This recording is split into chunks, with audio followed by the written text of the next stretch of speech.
Coming straight from the cockpit, it's another episode of Lunatic Fringe with the fucking pilot.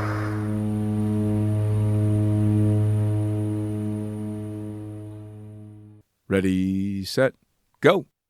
All right, once again, it's the fucking pilot, and I am back in the can for another edition of the Lunatic Fringe Into the Void. And I got another victim in here with me. So tell me, who the fuck are you and what do you do? Okay, my name is Mas. On my documents, Mirko, professional skydiver, videographer, tandem instructor, IFF instructor. Wow, okay, that was a mouthful. So you jump out of airplanes a lot. Yeah, And your kind name of is, it. And Yeah. your name is Mirko, Yeah.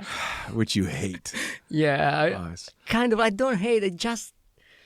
He's just there. All right, yeah, fair enough. He's another life. Okay, Far away. All right, so we'll stick with Moss. Okay, yeah. So you jump out of airplanes. Yes. You didn't just wake up doing that. That actually started somewhere. So let's start all the way back in the beginning.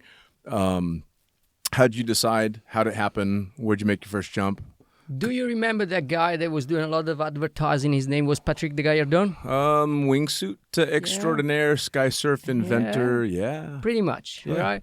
Then I never been close to a skydive community before that. Then the only things about skydiving for me was like on a TV screen. It was Okay. like him, and they advertised for for watches. I think it was Sector at the time. Then I always wanted to be a pilot.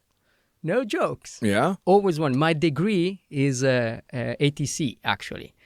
I wanted to be a pilot, but one day I was showing him and I was like, why fly with a plane when you can fly with your body? This guy does it. Yeah?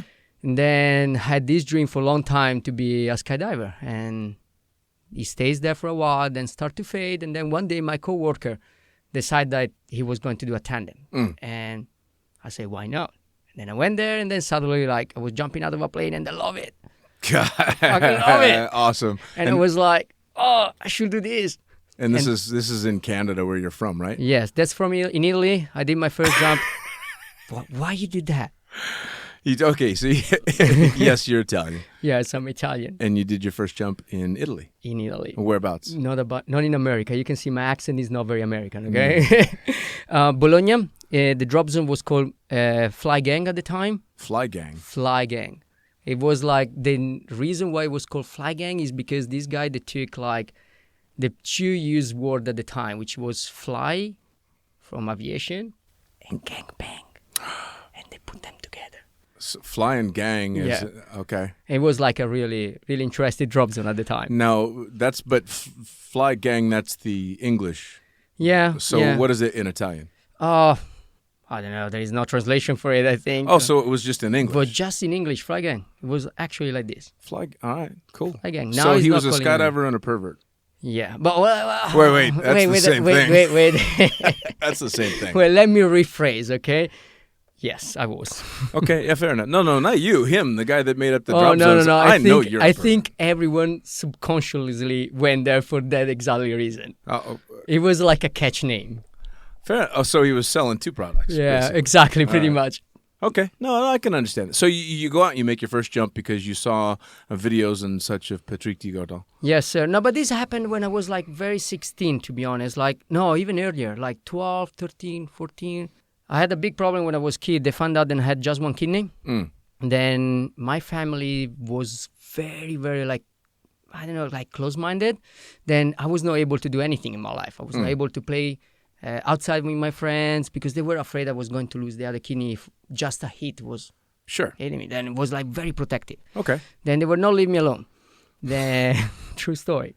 Then I was like dreamer from when I was a kid. I was just like flying with my mind all the time. And it was this guy was taking me away from all the things that was going to happen. Very cool.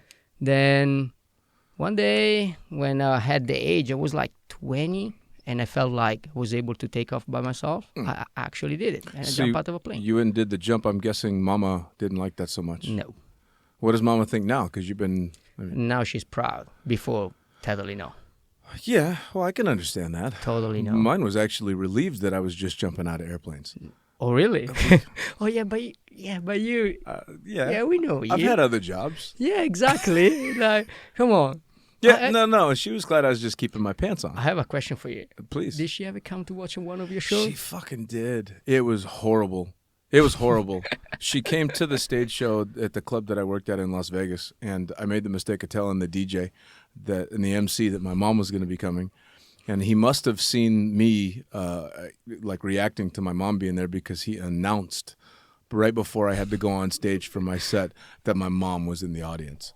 And the crowd goes fucking crazy because mom's in the audience. And so I do my stage show, and then at the club I used to work at, we used to do table dances.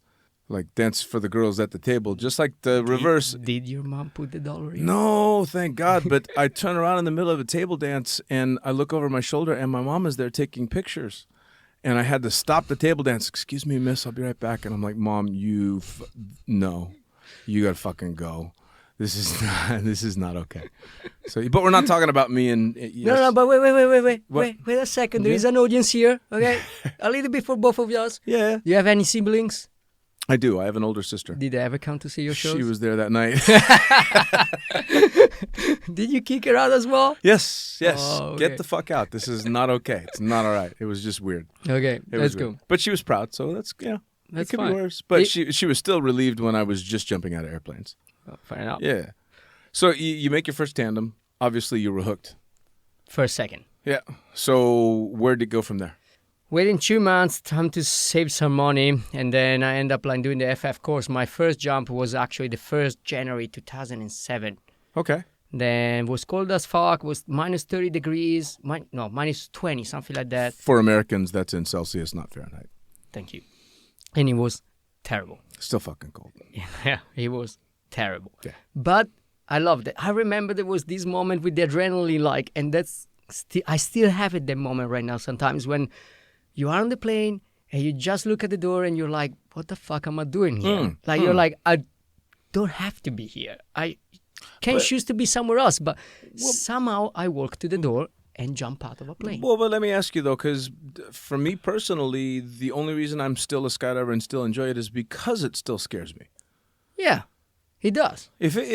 The day that strolling down an airplane and stepping out of it 13,000 feet over the ground does not get my full and undivided attention is the day I need to be a fucking golfer. Exactly. I think that is the moment when you have to be a golfer because you're not scared anymore. Yeah, exactly. That's the thing. If you're not scared anymore, I think you don't respect the sports anymore. Of course. Well, you and I met when I was not jumping actively. I took almost 4 complete years off, and I didn't jump again until a mutual friend of ours, Junior. Yeah, I heard about that. Yeah, he asked me to go make a jump, and the thought of skydiving scared me. Yeah. And I'm like, oh, fuck, it's time to go back. Yeah. It's time to go. But that is the thing. Every time you want to do something new, you feel like that's I don't know what you call it, you kind of itchy. Yeah. Up to your bum, and you're like, okay, it's interesting, no?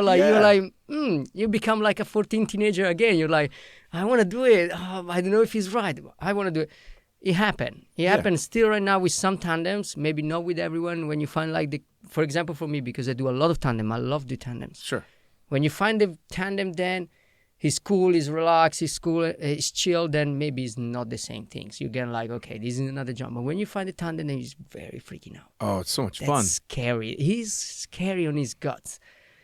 You can absorb the fear, and that's what takes me. Let me keep continuing. Well, to have them freak the fuck out and not only be able to show them an amazing time, but help control that fear and do something for them that they would never be able to do on their own. That's amazing. Yeah, it is. And you learn to read people so well. But That's wait, skydiving. We're getting way ahead of ourselves. You did a tandem. You got hooked. You jumped when it was piss cold, but you kept going.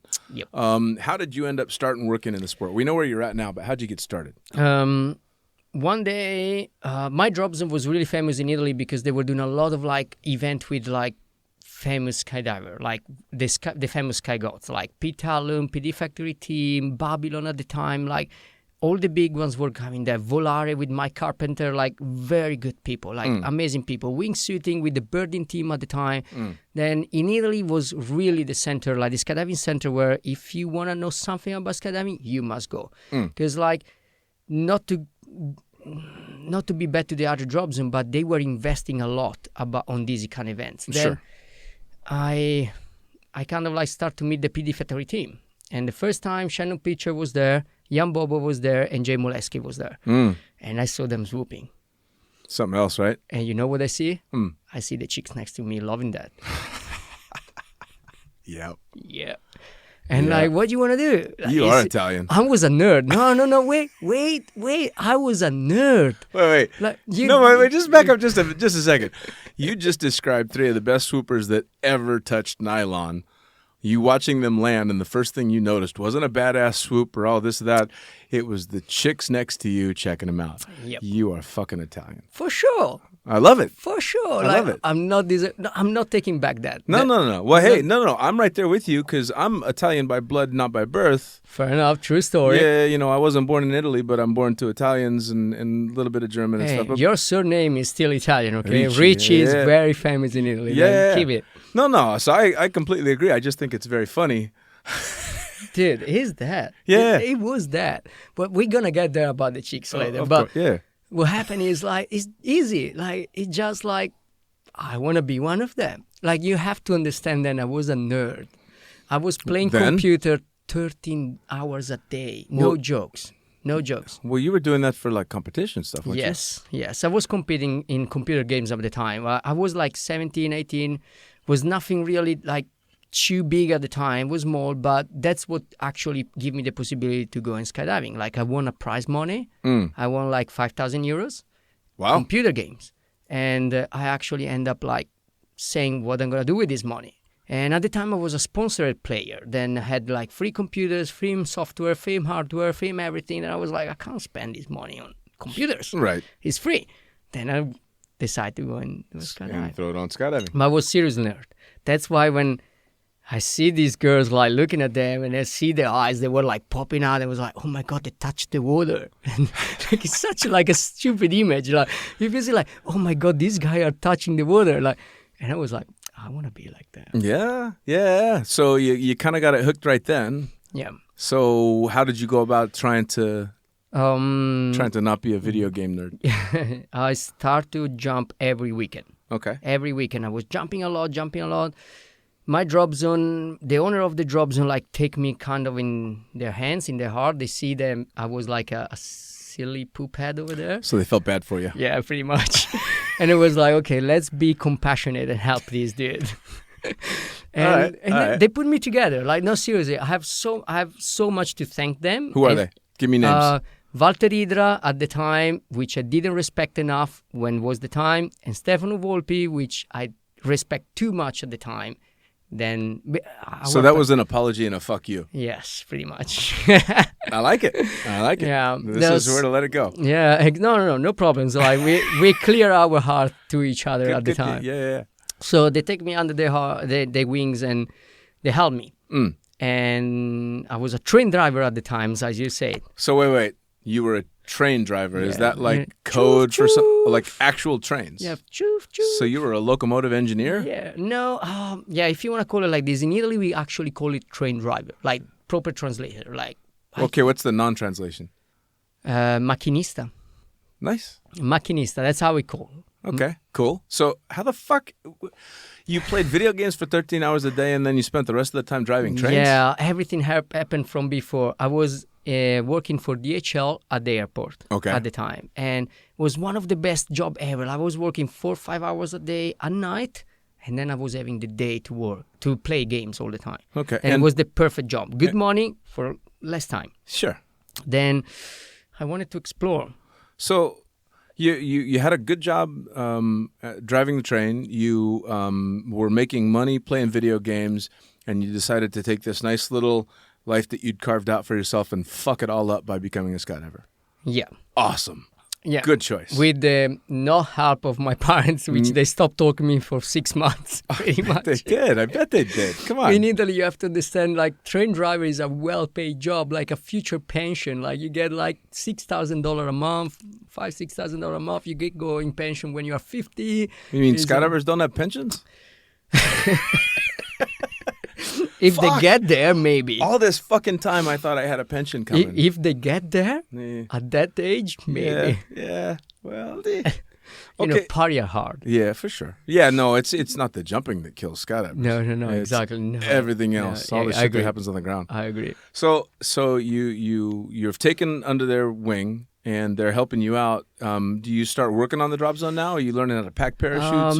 No, yes. I started to pack parachutes, but was not my thing. Like, I really wanted to be in the sky. Then, like, I was packing parachute, but I was like pretty much say fuck off every time.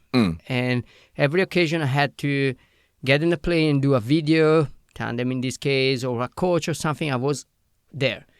The problem is, like, I'm not the smart guy in the planet. Or I was not that smart guy in the planet. Like, seriously, my flying skill was not the best. Then I was being grounded to the video twice. Really? Yeah, because Why? I was going under. For anybody listening that doesn't skydive, the pretty much the only places that the camera flyer shouldn't be is above the fucking tandem or below the tandem, because that's where all the crazy bad shit can happen. So bad. Yeah, so twice you got. No, but how many jumps did you have at this time? Passing. Around, like, I think 300-400. Okay, well, now, see, and granted, I come from a different generation than you, and I also did my first paying video for a drop zone called Outlaw Skydiving. So it was totally okay. My first paid tandem video, I had less than 40 jumps. That might happen. Yeah. That it might happen. You know, sometimes they have this kind of mentality. Drop zone. I'm not speaking about that specific drop zone, but some drop zone was like, you can get a GoPro on your head. Yeah. You can get a camera on your head. You can do everything. Well, the only reason that they let me get away with it is because I was a tunnel instructor in Las Vegas at the time. So free fall skills, I could get the video. But you were smart. No. I was just lucky. I was in the right place at the right time. Perfect.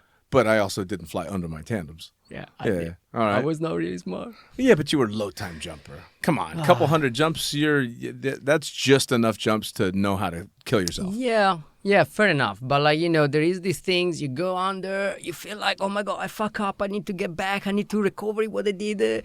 I made a mistake. Oh my, I need to go back.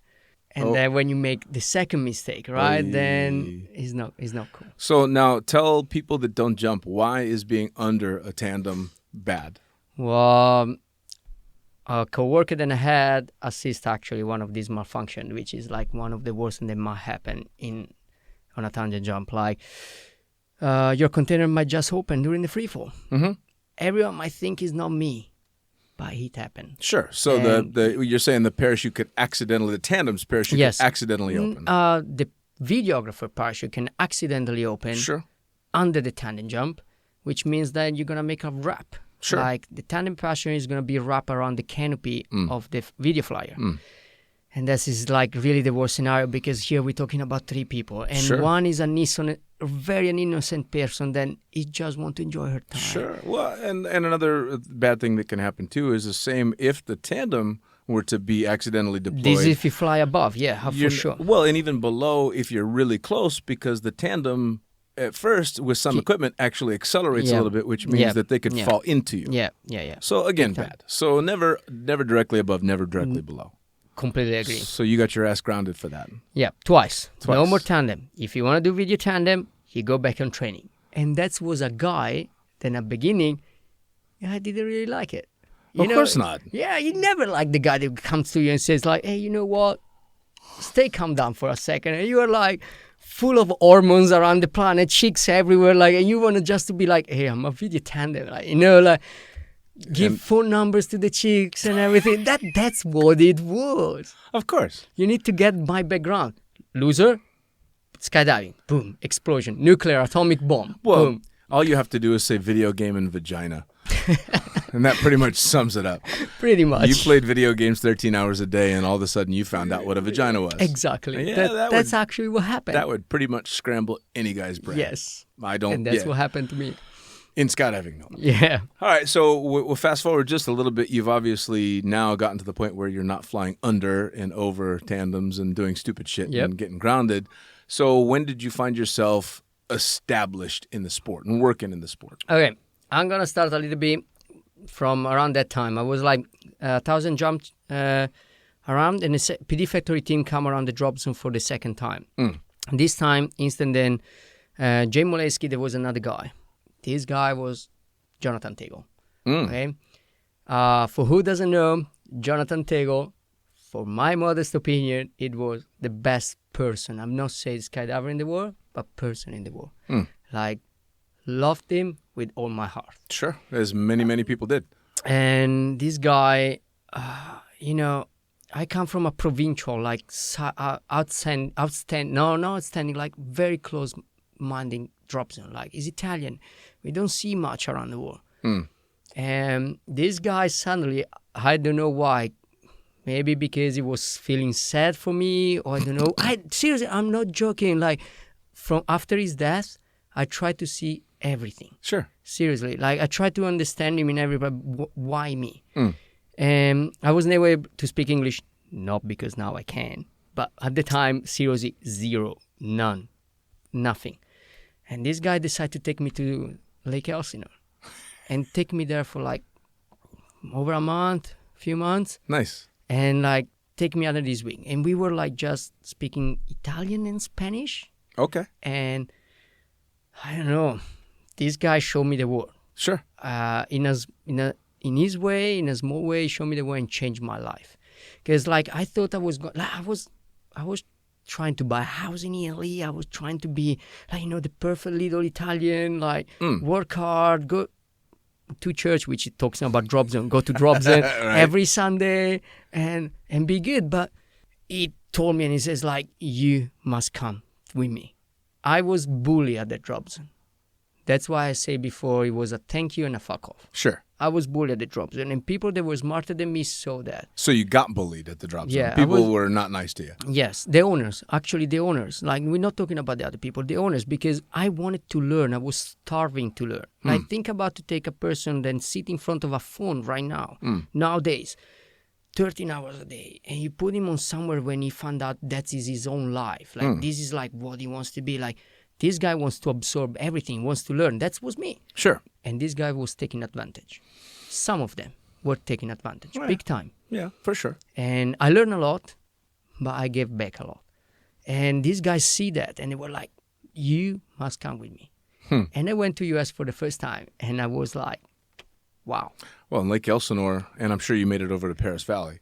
I made it to Paris Valley for just one day because, like, I had this kind of, like, he was my idol. Like, he was my, I don't know if it's the right word to say, but he was my God, my sky God. No, absolutely. Where he was going, I was going.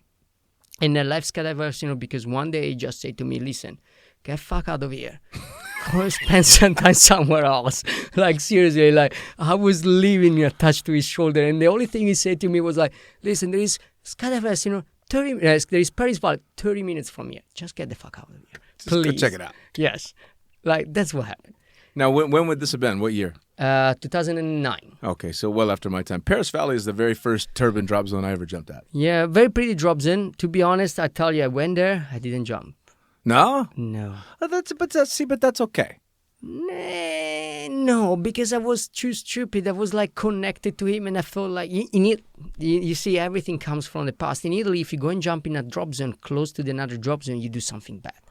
It's like well, and it's not necessarily different in the States. I mean, the multiple drop zones in Hawaii have been famous for the insane Did you work there? feuds that they had. I did not work in Hawaii, no. But I've known lots of people that have, and it got bad with the feuds that went on between those drop zones. But you work in Las Vegas. Yeah, every drop zone. There is few drop zones over there as well. Yeah, and I mean, there were feuds there as well, but there were feuds between the owners, not the skydivers. Okay, makes Hawaii sense. is the first place I've ever heard of where it was brawls between the skydivers. Like, jumpers were told, if you see a tandem getting dragged in high winds and they don't work for us, you fucking let them get dragged.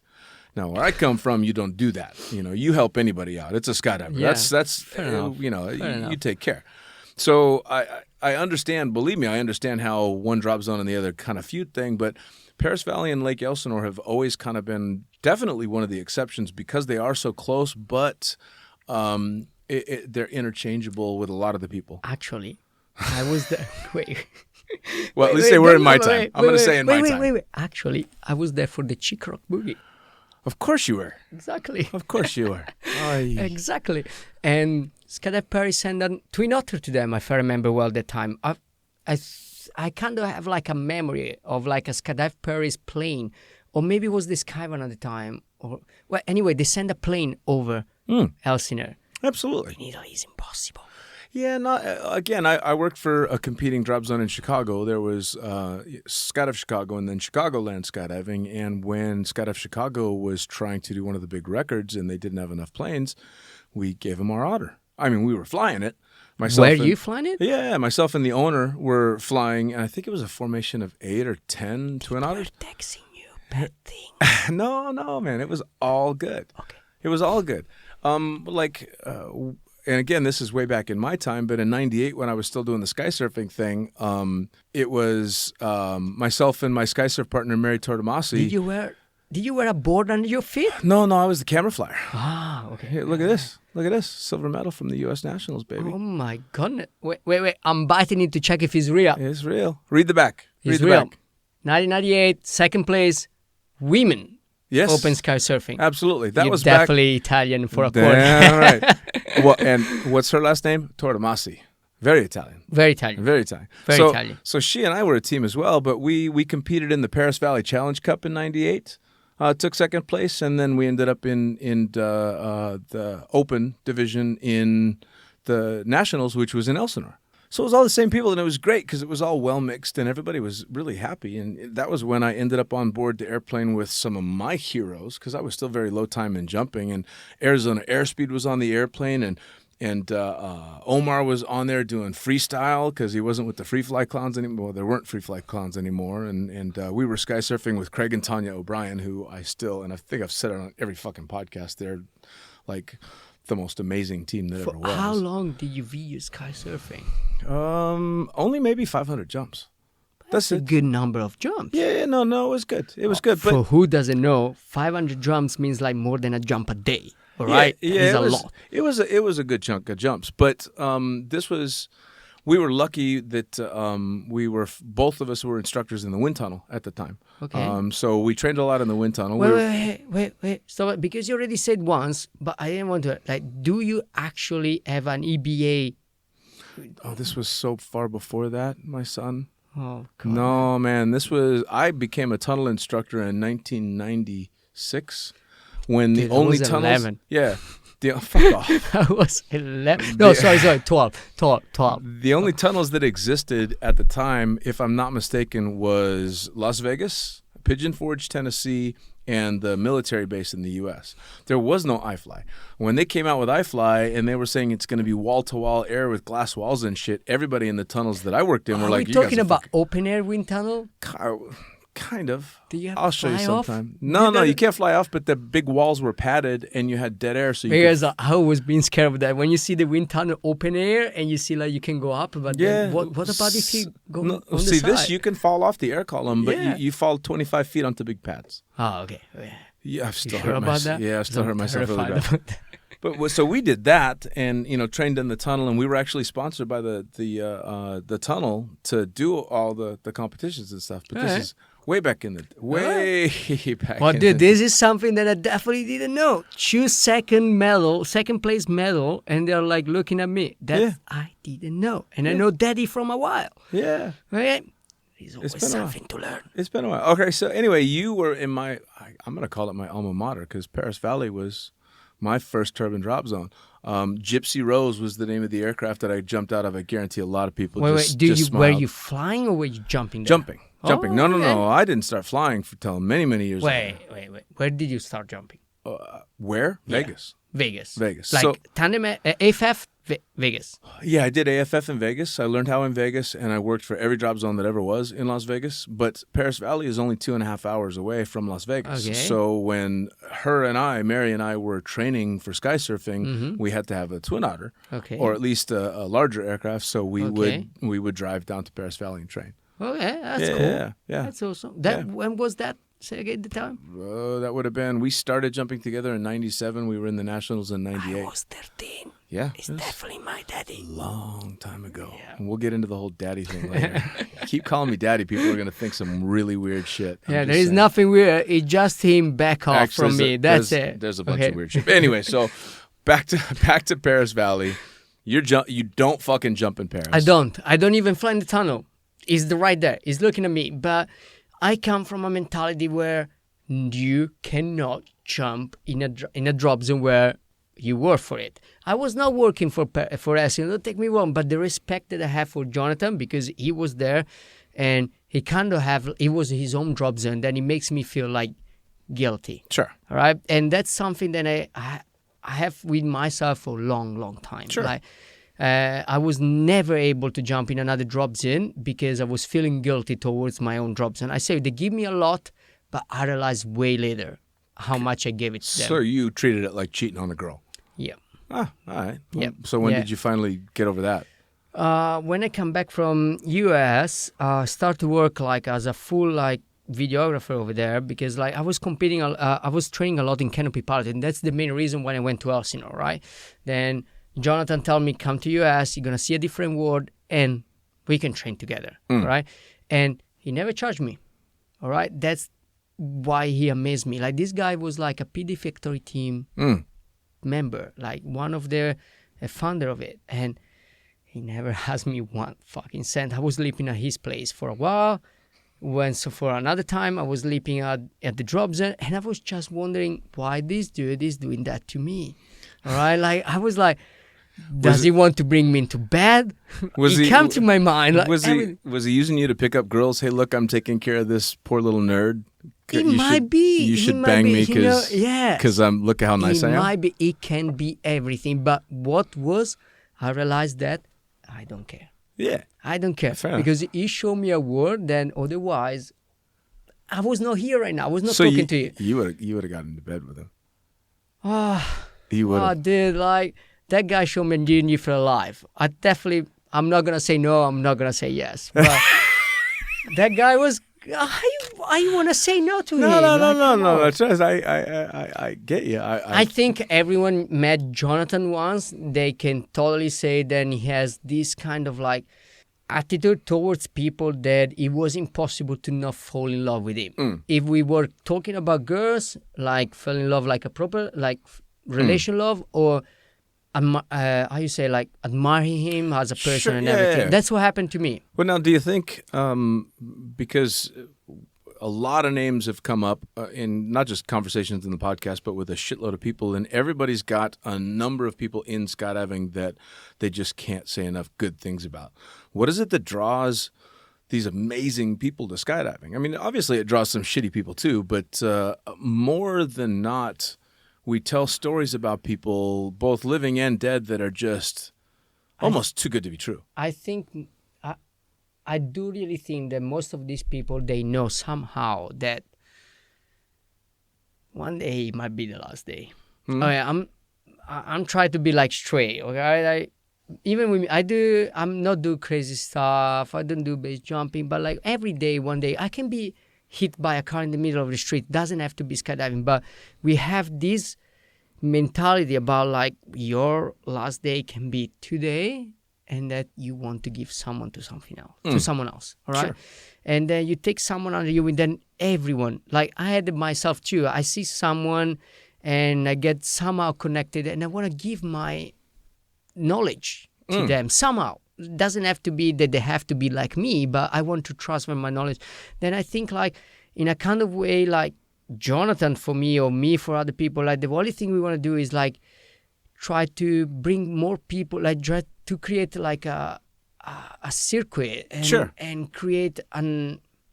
Well, for lack of a better word, it's a family. Yeah. Now, for the same reason that I think so many people are giving in the sport, do you think that's the same reason that we are so volatile? I mean, I've seen people cork off over the smallest little things, but then 20 minutes later give the same person they were just cussing out a big old hug. Is it just the passion that's needed for what we do?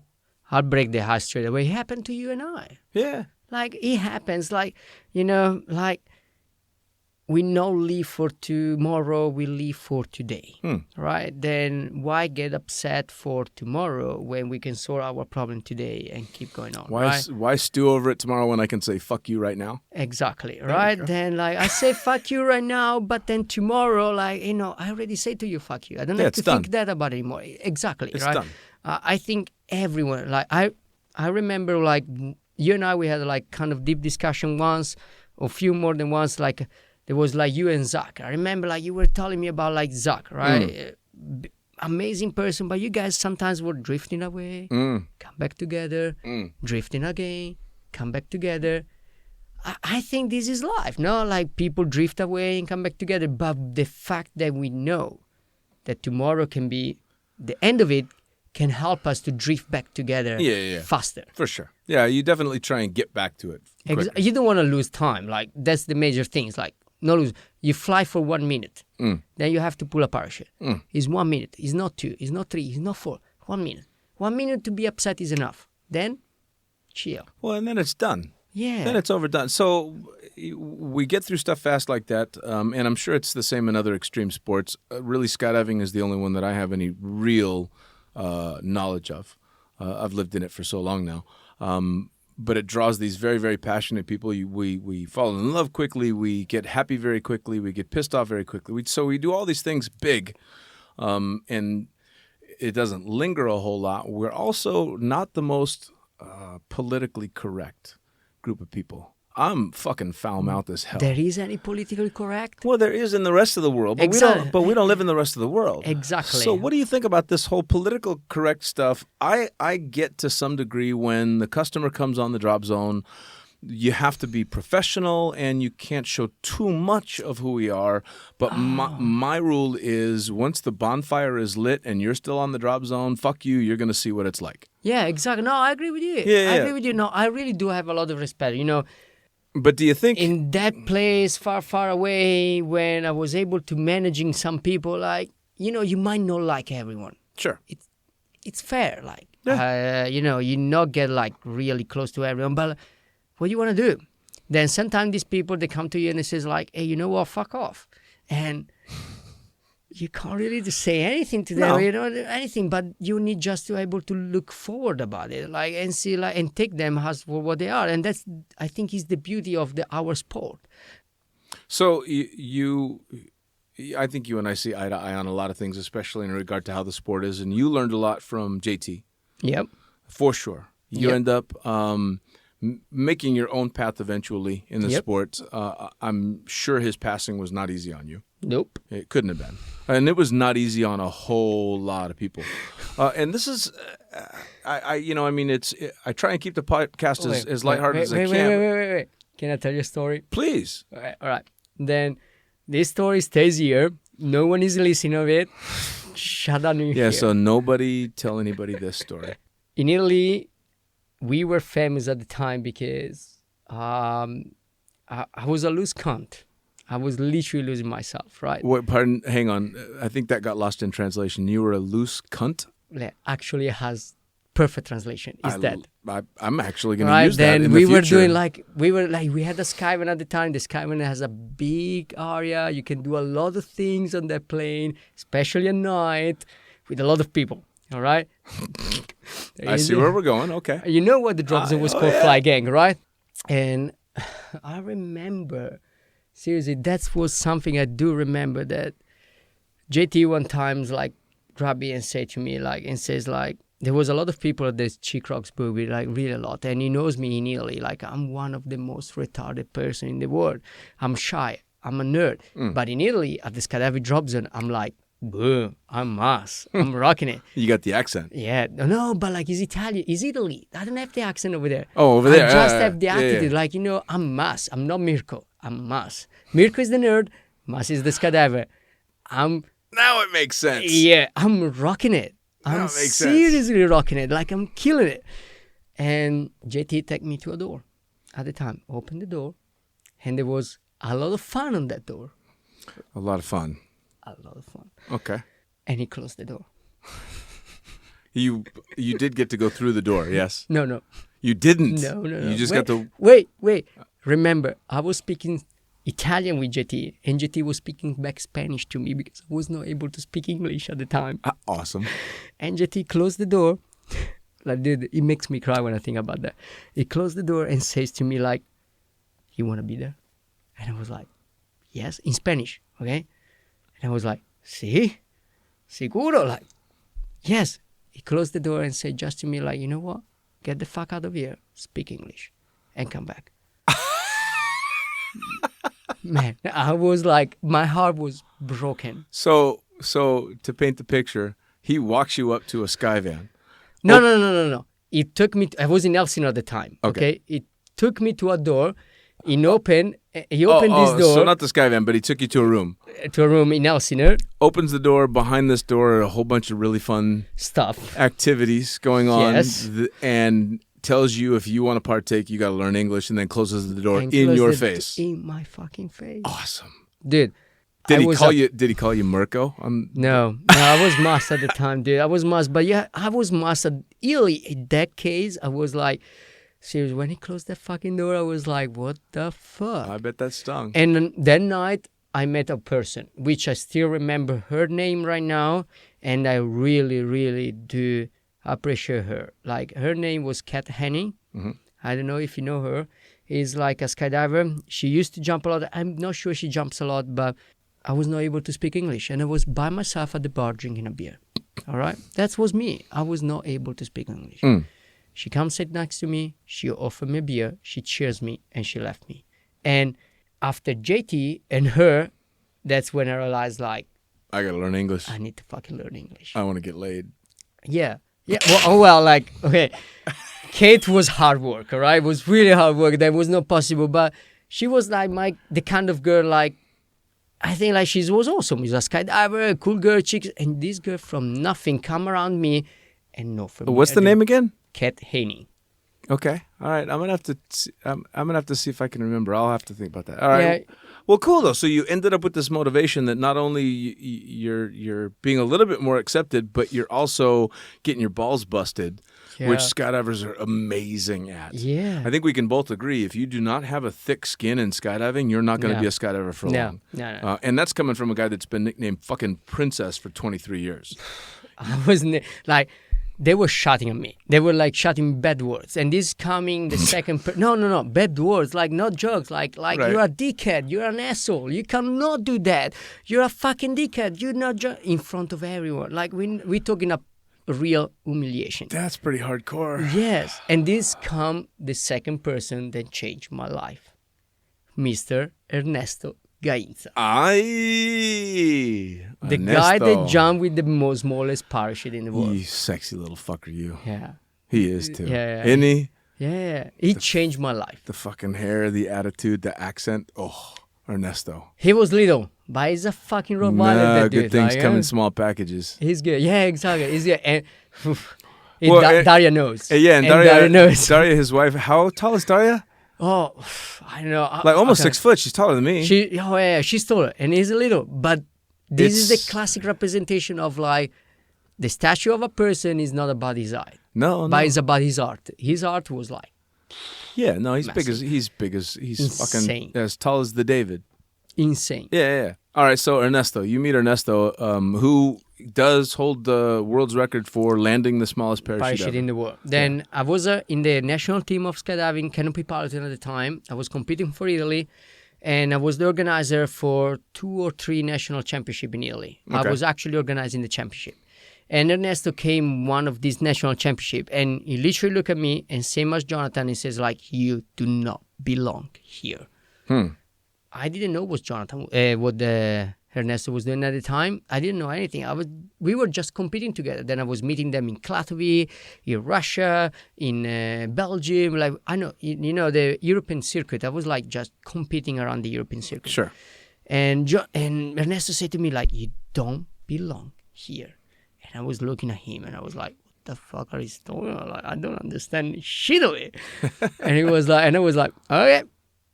It's okay. It's all good for me. No worries about it." And then suddenly one day he takes me, he says like, you need to get out of there. You need to create your own world because like you there are like a waste. And I kind of knew that in back of my mind, like was there something he was telling me, but definitely helped me out. And one day I decided to take off and go to Australia, drop everything. Nice. The work and the train driver, bye-bye. Mom and father don't speak to me. Bye-bye. I go to Australia and I'm gonna fucking be a tandem instructor over there. Right. And at the previous jobs where I was, they were not really understand me, if you want to say that. So no they tandem were instructor, no FF instructor, you're a loser, you cannot do that, you're not able to fly. And I take this on as like a competition. I was like, I'm going to show you I can do it. Oh, yeah. Well, there's nothing better in the world than a good, solid fuck you. Exactly. Look at me succeed where you said I couldn't. Which was your fuck you? Oh, Everyone had a fuck you. that's Come a on. whole nother podcast. Yeah, but everyone had a fuck I've you. had so many fuck yous. Give a hint for the next one. No, but I don't. I honestly don't even know. I really, because I don't think I ever said fuck you. It was more like just a fuck. Fair enough. I Forrest Gumped my way through most of my life and my career. I've just fallen into amazing shit. No pun intended. That's good. Yeah, Which yeah. was the best shit? Oh man, it's all of it. I mean, Wait. Your highlight. the skydiving has been obviously the cornerstone of my entire life. It's Yeah, no, we're not talking about skydiving, okay? Because there is no skydiver here hearing it. Maybe there you have a highlight that is not skydiving. Well, dude, I accidentally became a stripper for 11 years. People paid me to take my pants off in public. So this might be your highlight for a moment? It was for that, for what it was for a little bit. Sure, absolutely. The only reason that I was able to become a skydiver was because I was a stripper. The only reason that I was able to become a pilot. Who knows me knows that I don't have the body to do that. But I'm really curious about it. Why was keen? Why you were keen to do that? Keen to be a stripper? Yeah. Oh, I wasn't. I was a fucking idiot. I didn't want to do that. I just wanted to get laid once from one girl. See, guys, skydiving and stripping is not different. No, it's very much the same. No, man, I had no desire to be a stripper. I actually had gone down to L.A. I was a California boy.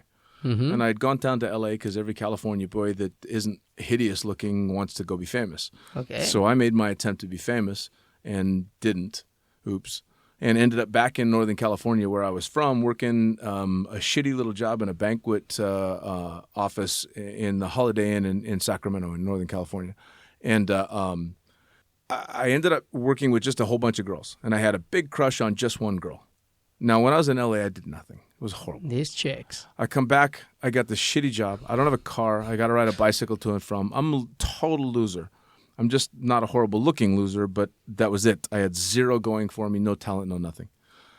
And while sitting back there waiting for a big banquet to break up so that we could go clean up everything, one of the girls that I worked with, and I worked with all girls, asked me what I did when I was down in L.A. Now, what I should have said was worked a couple of part-time jobs, tried to get some auditions, and ended up in a motorcycle accident leaving with my tail tucked between my legs. What I said was, I went on a bunch of auditions, I worked here and there, and I moonlighted on the weekends as a stripper.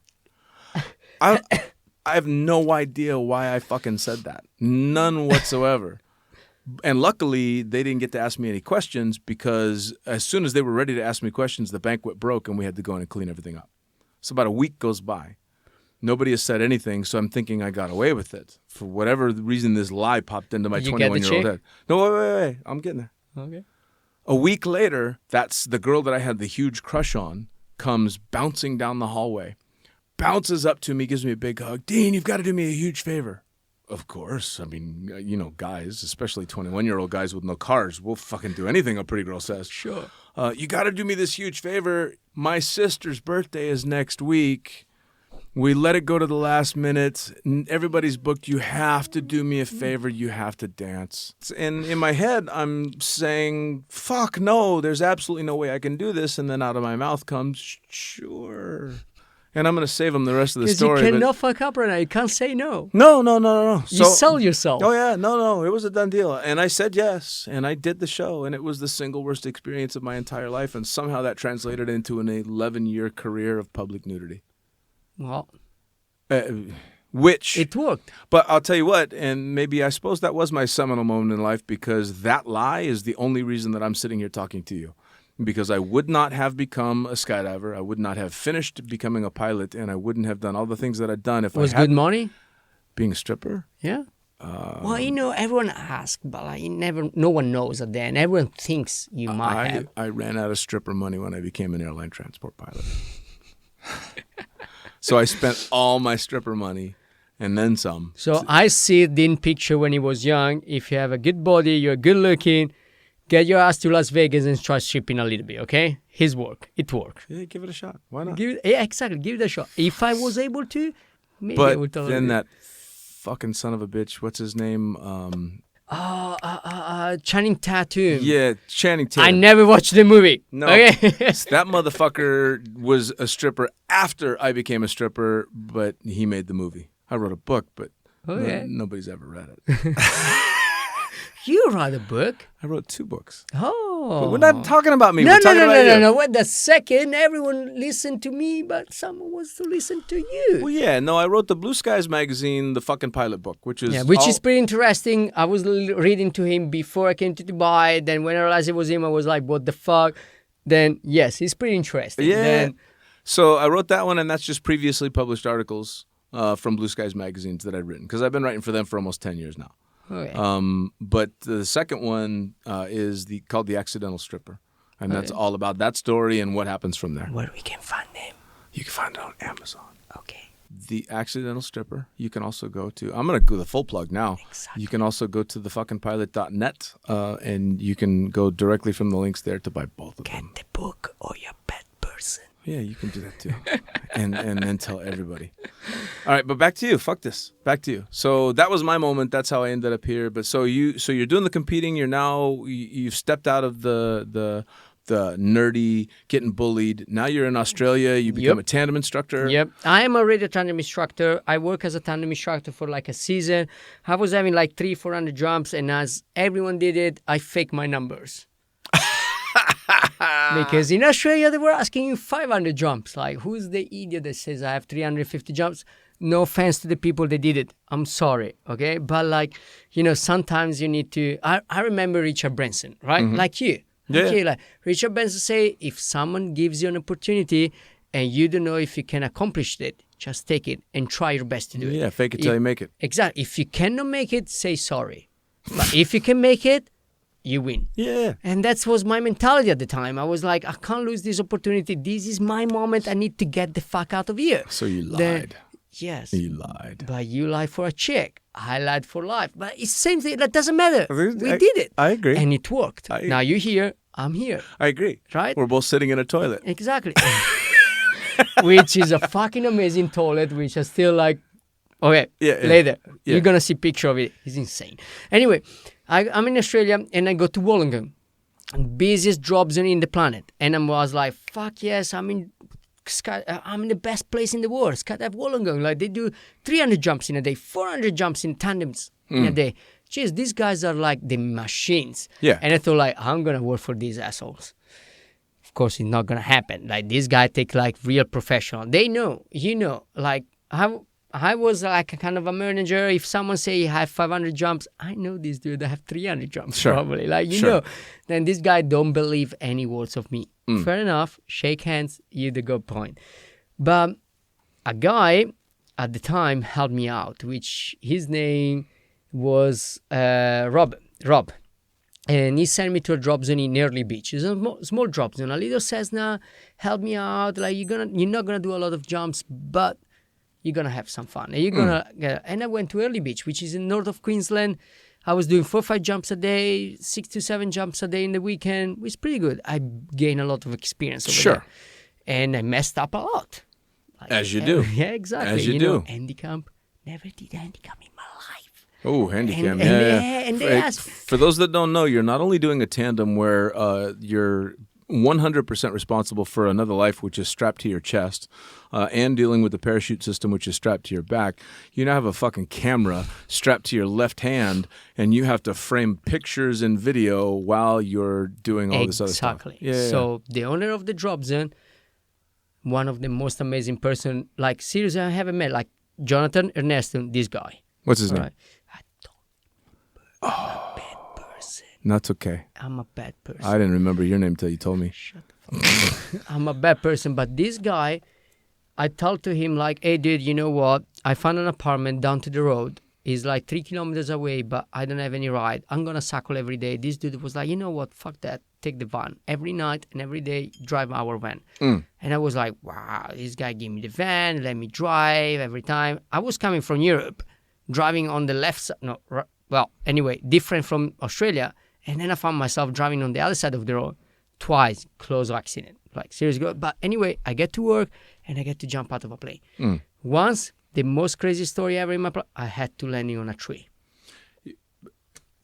So you had a tree landing. Was it was a tandem?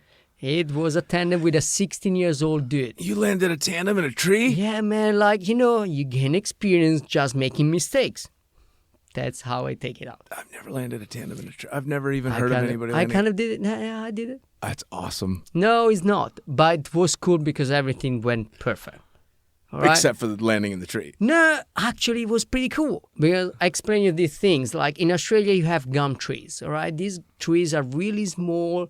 They have a lot of arms. They're really tricky. All right? You can get like hit into like the veins or the arteries in a second. But I don't know what happened that day. My mind say, fuck that. There is a palm tree right there. It's 10 meters tall, or at least I thought it was. 30 feet. Land on a fucking palm tree. So you landed on a 30-foot palm tree. No, wait. I smash into the palm trees. And the canopy start to like open and close around the palm tree. And I land so softly because under the palm tree, there is fucking nothing. You hit a palm tree. I hit the palm tree. I didn't, before, like, that was the amazing things. That's why I'm happy I land with a 16-year-old dude. I tell to him because, like, the story was like, we jump out, a storm come in, clouds come in. We thought it was coming later, but it come earlier. Like, my mistake, totally my mistake. Instant to hitting for the beach, which was really close. Right. I hit him for back to get back to the job zone. I want to be the cool instructor. Right. Not the smart decision, but the coolest one. Yeah. Right. Then I went back for the drop zone. Then, sorry, I was into a cloud until like 1,000 foot. Then the canopy was going up and down, was closing and opening. I was freaking out. And when I said to this dude, like, dude, we're going to land in between the tree, the 16-year-old dude started laughing. And that's relaxed me so much because it was like, if this dude is not freaking out, I'm cool. Yeah. Well, yeah. Cool. If your 16-year-old student isn't losing his shit. Yeah. Then He helped me a lot. I have to say, I was new at the experience. I was having like, at that time, I was probably having like 600 jumps because it was towards my end of experience in Australia. Then I was having a little bit more experience, but nothing like this. And I landed, crashing into this tree, locking on a palm tree, and then we fell down. Under was completely clear. The dude was cool. I was cool. We just walked back to the drop zone. Like had like 30 minutes walk back and pulled back my parachute. Like I put it all together, like put it on the container as much I was able to, and walk back to the drop zone like in half hour. Helicopter was looking for us. I still remember like that thing. Wow. Well, yeah, but I mean, it all worked out, and you learned a valuable lesson when it was all said and done. Yeah. Oh yeah. So you learn hard lessons in Australia with fucking palm trees and shit like this, but you're learning stuff. How long are you chucking drogues in Australia? For like just over like 6 months, maybe a little bit less, but like about that time. Okay. About that time. And in that 6 months, you decided, I mean, how long did it take to cultivate a love for tandems? Because it took quite a while for me. I fucking hated doing tandems. Get back a second. Like, yeah. I loved the tandem from the first time I did my tandem. Really? Yeah, because like, I know it seems like stupid, like, but if I loved it so much, think about the chicks I'm going to jump with. I see a theme. Like, seriously, dude. Like, let's break the glass straight over here. 80% of the tandem instructor become tandem instructor. Why? Girls was like hooking up with the tandem instructor. I have to do it. I was a nerd. What do you pretend from a nerd and sees that? Like, we want to be that. 80% got their tandem ratings for pussy. I got mine because of a dick by the name of Michael Hawks. Say these stories, please. Please tell me this story. No. No. You tell me this story. Yeah, it's super short. I was working at Skydive Las Vegas at the time, and I was absolutely raking it in just shooting video. At the time, you didn't have to be multi-rated. You could just shoot video. And the camera guys, myself, a guy by the name of Danny Kuhn, amazing free flyer, camera flyer, and Steve Werner, again, amazing AFF instructor, course instructor, him and his wife as well. But the three of us were shooting video and making just a shitload of money, and the tandem instructors didn't like that because we were making more than them shooting video, and we were getting the chicks. So I got sat down by... It's totally Italian. I got sat down by the owner of Skydive Las Vegas at the time, Mikey Hawks. and his chief instructor, a friend of mine by the name of Simon Wade, and was told, you'll get your tandem rating or you'll fuck off. And I was making really good money, and I was getting to have sex. So I couldn't not keep that job. So but in that job zone that I had, we had the I don't know how to call it, but we had the working breaks in between tandems. You know drop zones, right? Like for who doesn't know, drop zones are in our field, surrounded by trailers, all right? And the instructors sleep in the trailers during the weekends, mostly. And I thought you were talking safety meetings. No. And then what you do is yes, you just in between jumps, you pick up the chair. Gentlemen, ladies, everybody knows you get a super intense experience, and sometimes it gets the loins going. Exactly. That happened. That happened. Of course it happened. It happened. Absolutely it happened. But it happened to me as a camera guy. So doing tandems, I did not want to. It was horrifying. No, not to me. That's why you're smarter than me. I told you. At that time when I was a cameraman, it was not happening to me. It started to happen to me when I was a tandem instructor. All right. Fair enough. Well, no, if you ask me now, I mean, I've got, a little over 11,000 jumps, I think. My favorite way to skydive is to take a tandem. No offense to the old tandem instructor that decided to be a tandem instructor for other reason, but... You did it for pussy.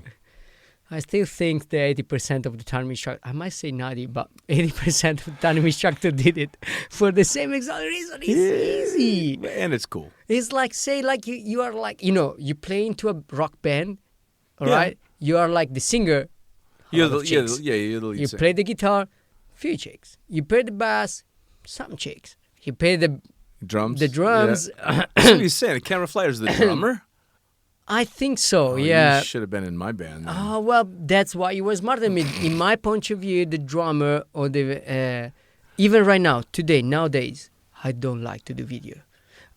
Don't take me wrong, I love jumping. Jumping is the best things happen to my life. But the video is not able to create a connection with the tandem students. Like the students create a bond with the tandem instructor. Well, yeah, and I agree. There's not as much of a connection between the camera flyer and the student, for sure, although there's that eye connection at that aha moment that always meant a lot to me as a camera flyer, to look in the student's eyes, and I'm the first set of eyes they see when they realized, holy shit, here I am. But with my experience right now, I will say go back and meet your students.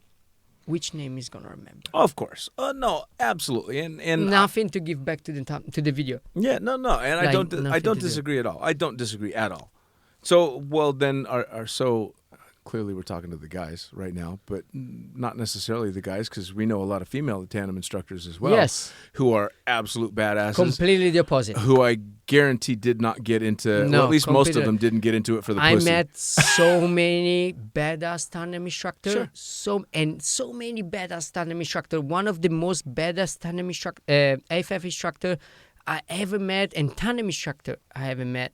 Like, they work with me, and they were like amazing. Sure. They were like the most amazing people. But I don't know why. It's the opposite. The guys don't find that very attractive. No, because they find it threatening. I think so. Like, for me, one of the best skydivers I ever met is Ashton Lane.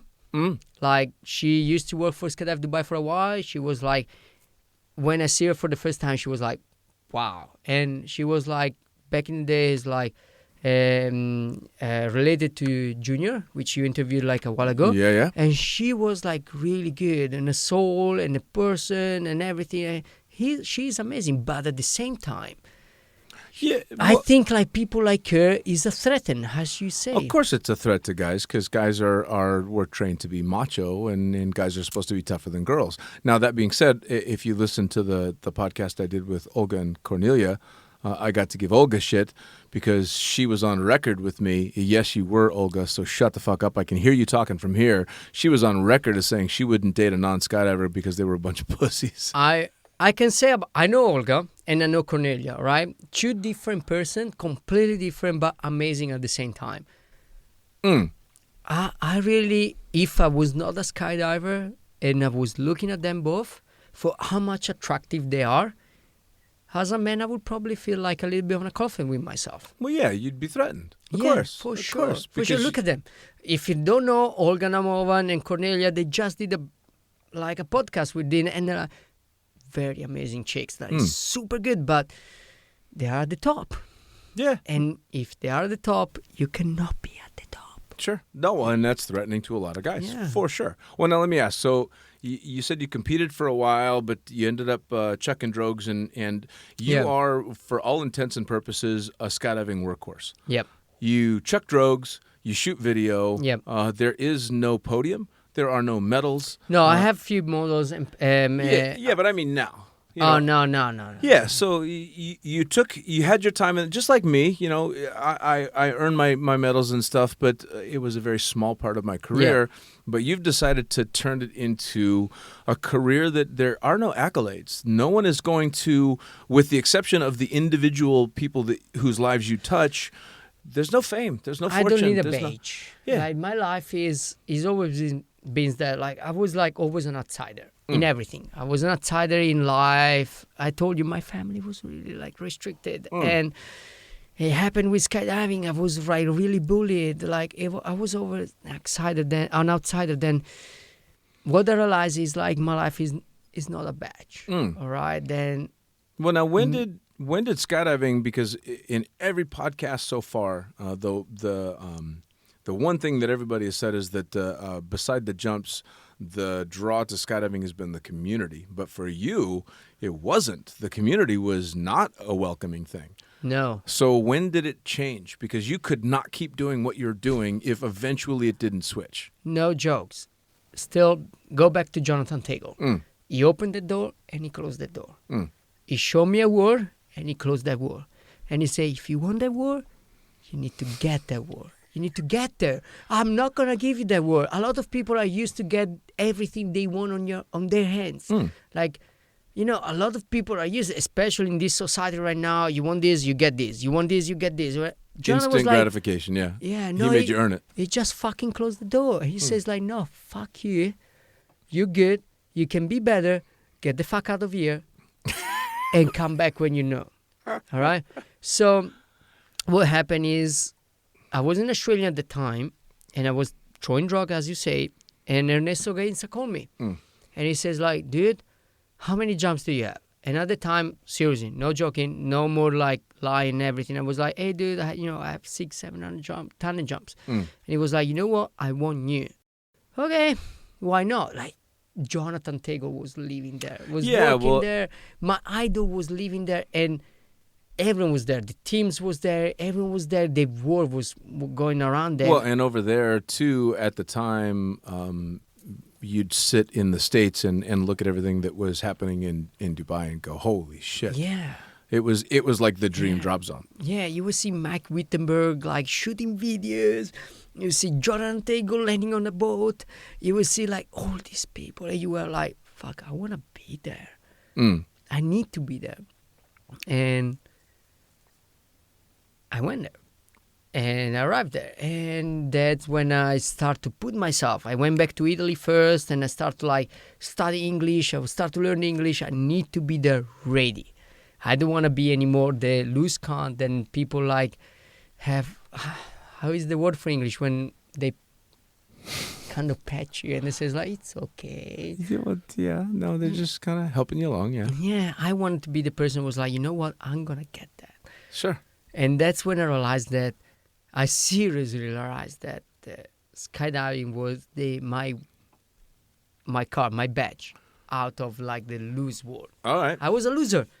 And I was able to get out of it. So out of all these things, and now we're talking to either really low-time jumpers or those that are listening to the podcast that just want to hear what crazy people think.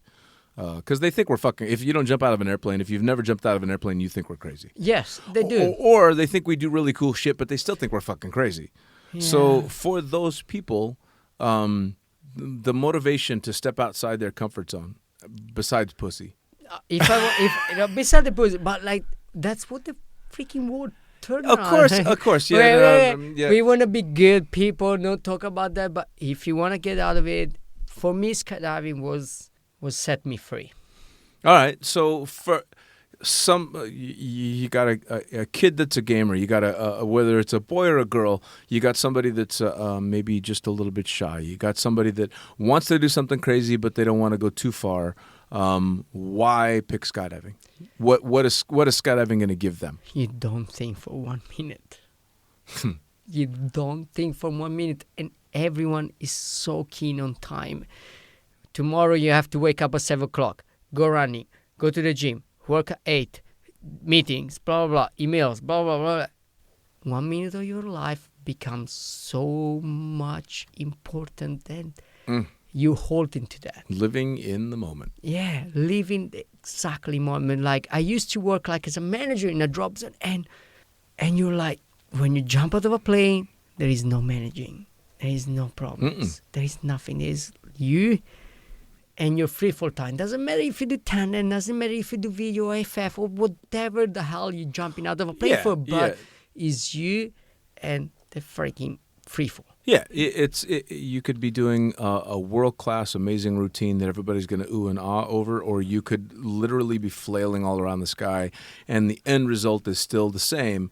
You are living in the moment. Yes. And I try to explain to a lot of people that have asked me that aren't jumpers, what do you get out of it? What's your favorite part of skydiving? And I tried to break it down once, and okay, the free fall's this, and the canopy's this, and the landing's this, and this, blah, blah, blah. And then I thought about it a lot more myself, and my very favorite part of skydiving is letting go of the plane. Yeah, the exit. That's it. The Just exit the physical is the 10 seconds. Yes, the physical and mental actual having to let go, to just open your hands, to let your feet step off the airplane, to make that conscious decision to go, fuck it. I have a wonderful woman next to me right now. In this stage of my life, she is like absolutely everything, all right?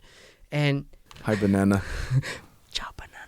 But like this girl like just started the skydiving course like a few months ago, and then seriously I'm absorbing her energy, like the exit moment of the plane when you plan it, the first 10 seconds when the raging grin on their face that they can't control. You don't know what the fuck is going on, and I don't know what the fuck is going on right now. Yeah, doesn't matter. Think about, I have like, seriously guys, I have 12,000 something job. I don't care. But like seriously, I don't know what the fucking is going on in that 10 seconds. In that 10 seconds, I just see her smile. Her fucking smile. That smile give me the strength to believe that tomorrow I can be a better person.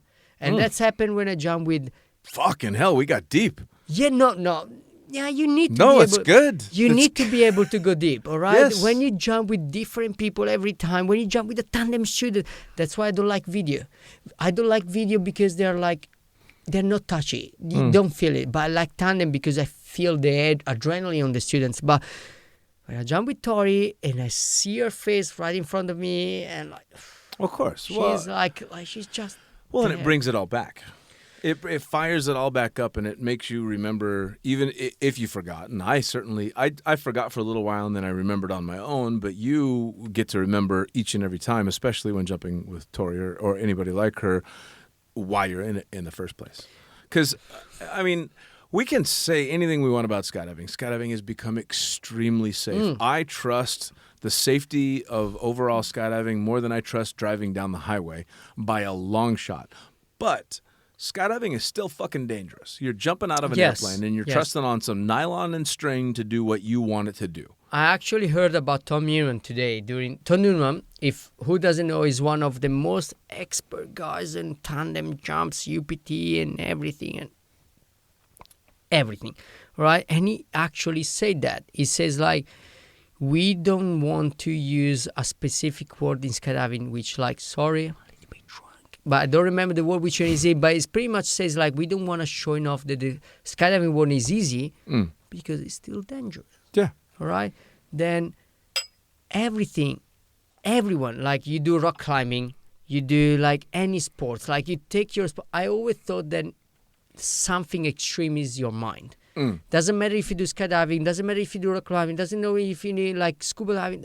If you take that activity to the extreme, you need to build like a mind. You need to build like something around it, like to help you out. Like, and that's in all these years what skydiving helping me. And like, and now I'm able to share it. And like when I hear about someone else, like you said before, like about skydivers, like we do something crazy. Yes, we do.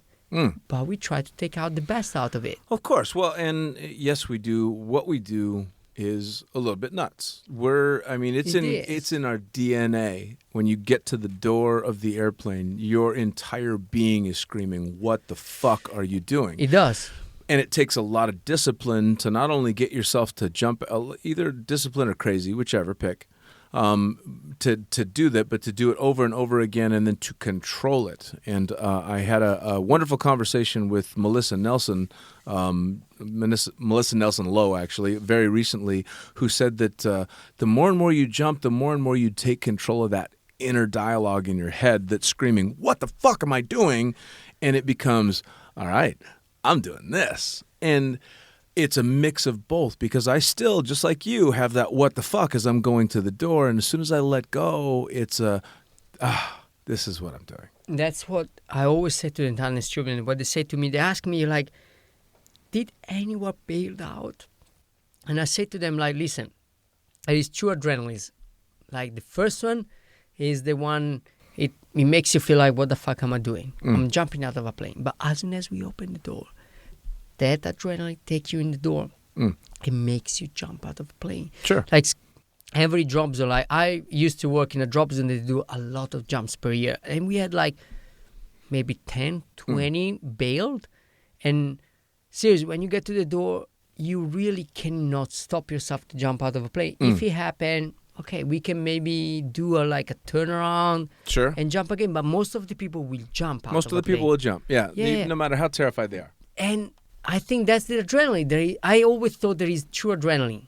There is the good way and the bad way. The bad way takes you up to 30,000 feet, and then there is the good way. Sure. The good way is and that's why we're coming back at what you were saying before. Like, you know how to read the person. You have to. You want to jump last out of a plane, is because you know this person might be a little bit scared. That you need to comfort him and show him how everything happened. Sure.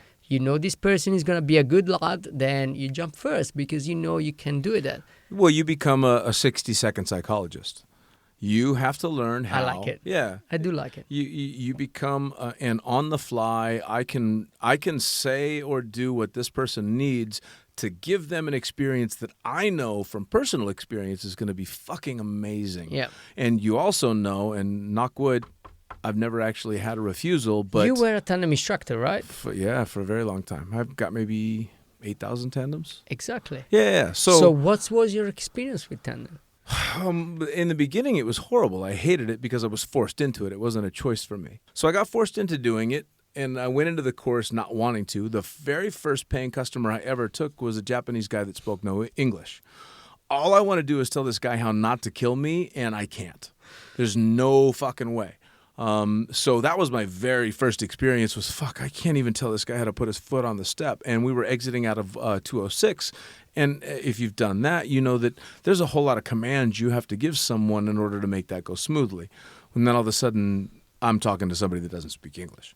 And this happens over and over and over and over again. And I hated it right up until one Where guy. you were at the time? Where I was at the time, yeah. Now, I was at No. where? In Where? Vegas. In Vegas. In Vegas. So same place. I'm pretty sure Vegas is the kind of place where a lot of people come and they're fucked. Yeah. Well, and we also had a huge Japanese tandem base, which meant a lot of tandems that didn't speak a lot of English or no English at all. Okay. And I hated doing tandems all the way up until one particular day. And I actually wrote an article about this jump because it was the turning point for me. This guy by the name of Randy comes out. Randy has been surprised by his wife and his two buddies with a surprise tandem for his 40th birthday. Okay. Randy is wearing a No Fear t-shirt, and Randy has Oakley razor blade glasses on. He's a douchebag. He was that guy. I don't remember if he had a mullet, but in my memory, he had a huge mullet in my memory. But I do remember some of the things that he said as I was getting him geared up. He's a bigger guy. I think he was probably 190 pounds, a big beer gut and the whole nine. And I'm putting the harness on him and everything. And he's giving me the whole blusterous, I wish I didn't have to do this strapped to another guy. You know that. All the macho shit because the wife and the buddies are there. Now, we happen to be jumping. You should have said, luckily you are with the Italian. Right, yeah. Well, I was, but That's my line. remember, I still hated doing tandems, and they scared me almost as much as he was scared. So we're walking to the plane, and it was the weekend, so we were jumping the Otter. Thank goodness. And as we get around the corner to where his wife and his buddies can't see him anymore, Randy melts the fuck down. Randy is scared shitless. We get on the plane, and tough guy Randy is gone. His Oakley razor blades are left in the locker, and he's freaking the fuck out. And about halfway up on the plane ride, he looks at me and sincerely, right in the eyes, is like, "You have to make me jump." Because all he's thinking is wife and buddies will never let him live this down. Were you already attached to him? No. See, he's sitting next to me still. So, and I'm trying everything I can, dude. It's going to be okay. And I'm not lying, but I'm stretching the truth. I'm like, I've got a ton of experience. I think I had maybe 100 tandems at the time, 150 tandems.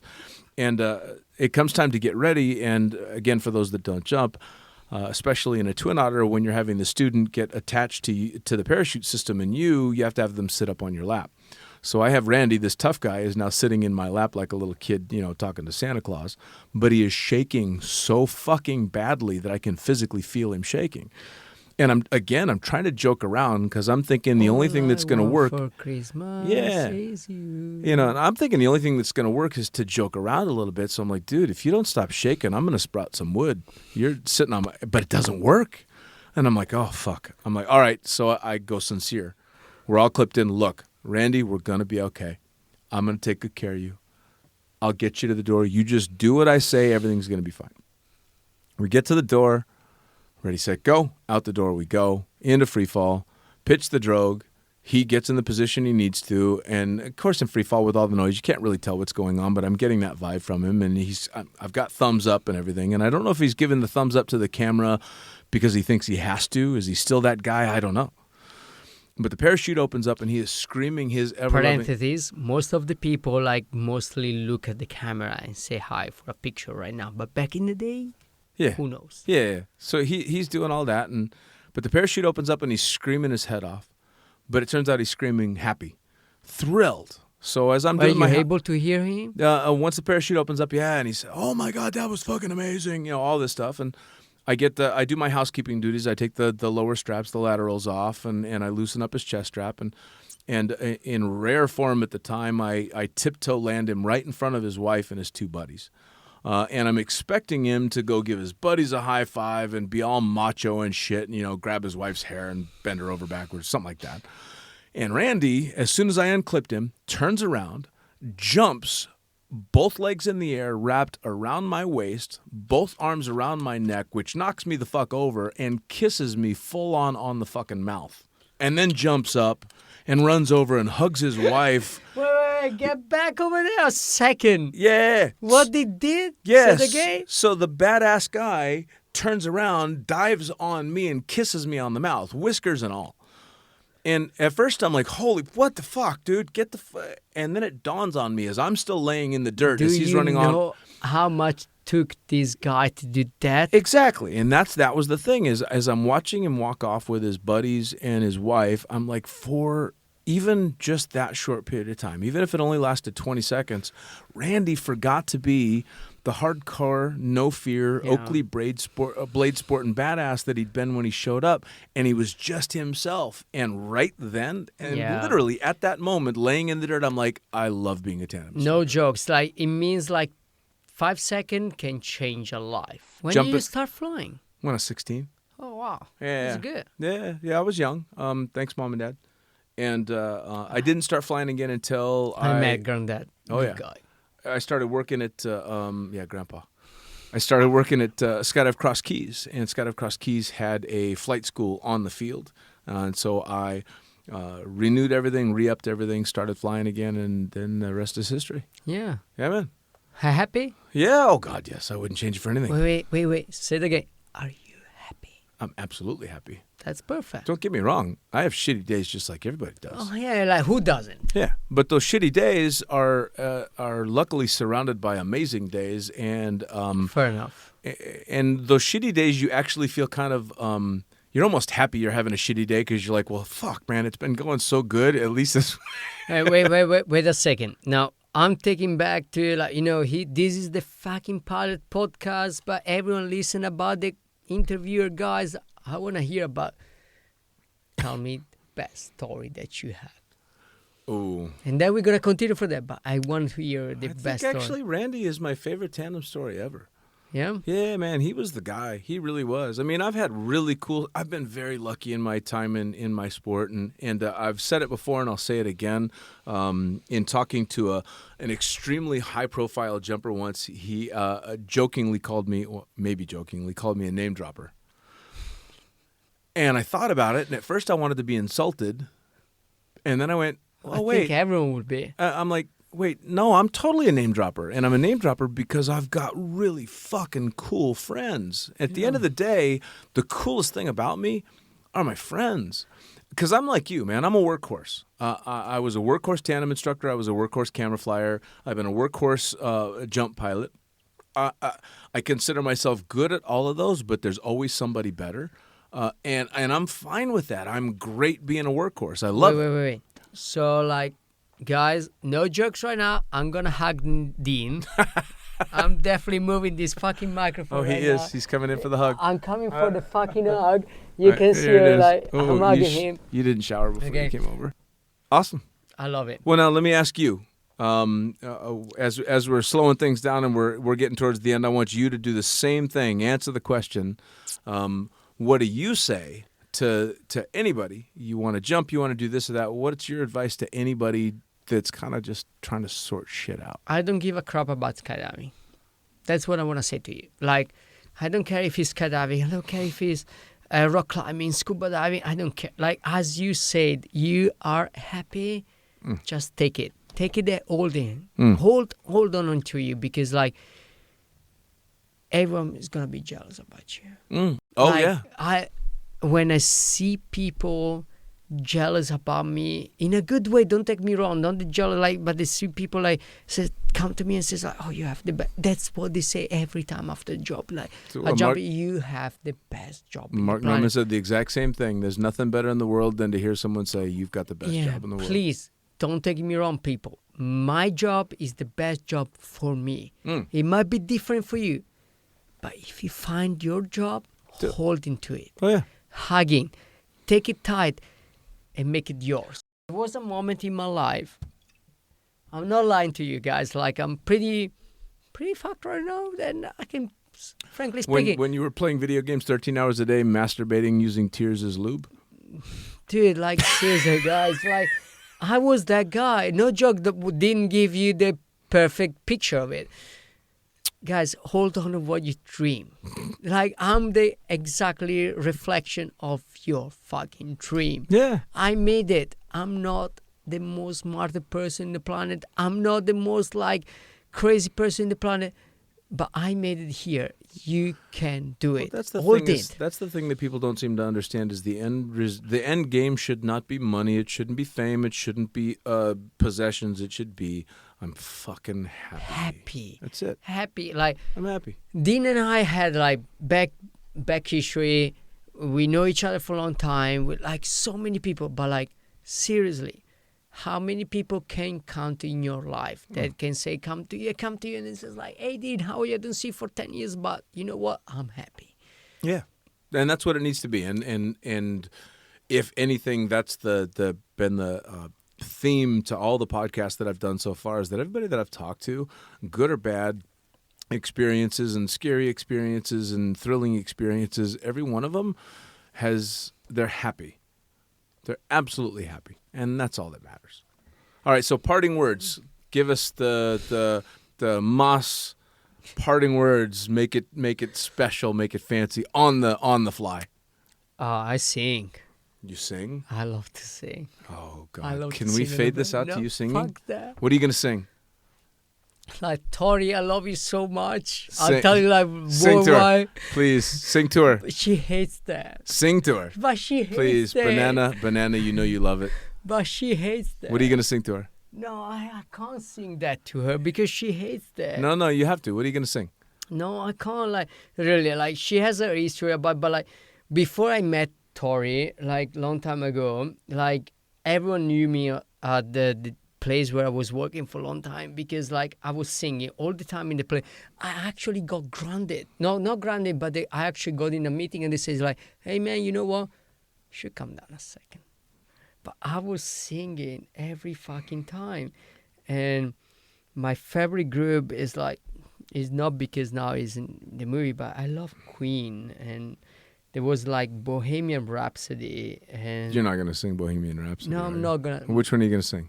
Oh, you would like to hear me sing? Sing. That's Bohemian Rhapsody. That's what they sing. Sing me a Queen song as we fade out, because we've been talking for a long fucking time. We can keep on going too, but I would rather fade out to you singing Queen. No, you don't want to hear me sing. I want to hear you singing Queen.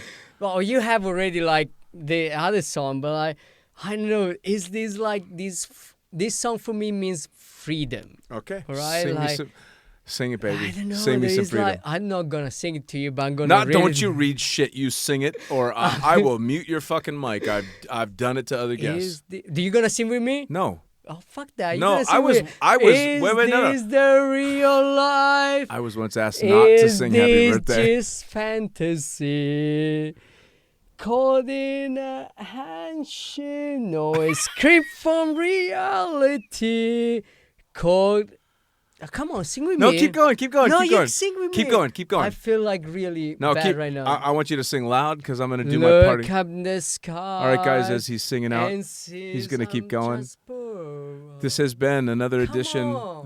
Keep going. Keep going. Sing with me. Keep going. Keep But going. I want you to sing with Keep me. going strong. Keep going strong. I'm just a poor This has been another edition of the boy. Lunatic Fringe. I It's need been a no fucking fun one as well. sympathy 'cause I'm little heart, little heart. I'm not really Is sure it he knows all the words to this song, Is but it again, it's I been definitely don't. That's why I like this song. It's been an amazing edition of Lunatic Anywhere Fringe the wind with a blows, true workhorse in the doesn't sport. Somebody really that matter doesn't need the medals. He to doesn't need me. the stands. He doesn't need all that stuff to to really love everything that is in skydiving. Mama, just kill the man. Once again, thank you so much for joining us in another edition of Lunatic Fringe, Into the Void. Mama, Me and Moss give you a big hug. Thank you so much. Life is just begun. All the way. Once again, this has been another edition of the Lunatic Fringe in association with Blue Skies Magazine. You're going to want to head on over to blueskiesmag.com. You can subscribe to the magazine. You can get a bunch of really cool swag. You can get previously published issues if there's a special issue you want to see. You're also going to want to go to thefuckingpilot.net. That's me and my website. You can get both copies of the books that I've written, both the Fucking Pilot book with Blue Skies Magazine and the Accidental Stripper. Both are on sale at Amazon in print and in digital form, and the links to those are on the website. You can catch me on Instagram under the Princess Pilot and Facebook running the Fucking Pilot page, and that's under the Effin Pilot, EFFIN Pilot for Facebook. Again, it's been another edition of Lunatic Fringe Into the Void. Hope you had fun. We'll see you next time.